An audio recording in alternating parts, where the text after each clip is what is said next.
અમદાવાદ શહેરમાં થયેલા ભયાનક વિમાન દુર્ઘટનામાં અત્યાર સુધીમાં 177 મૃતકોના ડીએનએ સેમ્પલનું મેચિંગ પૂર્ણ થયું છે. આમાંથી 124 મૃતદેહ પરિવારજનોને સોંપવામાં આવે છે, જ્યારે 21 મૃતદેહ આજરોજ તેમના સ્વજનોને સોંપવામાં આવશે. તો મળતી માહિતી મુજબ આ દુર્ઘટનામાં 71 ઇજાગ્રસ્તોને હોસ્પિટલમાં દાખલ કરાયા હતા, જેમાંથી 2 વ્યક્તિના મૃત્યુ થયા છે. તો હાલ 42 દર્દીઓને રજા આપવામાં આવી છે, જ્યારે એક દર્દીની હાલત ગંભીર છે અને બાકીના દર્દીઓ સારવાર હેઠળ છે.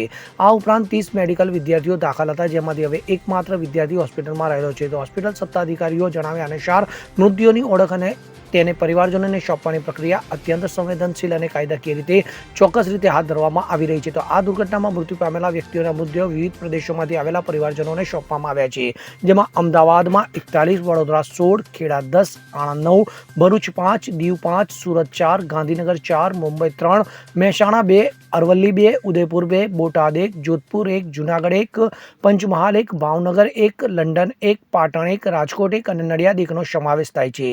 તો ડીએનએ મેચિંગની પ્રક્રિયા ખૂબ જ ગંભીરતાથી અને કાળજીપૂર્વક કરવામાં આવી રહી છે, કારણ કે તેમાં કાયદાકીય અને ભાવનાત્મક પાસાઓ સંકળાયેલા છે. Bureau report, CN24 news.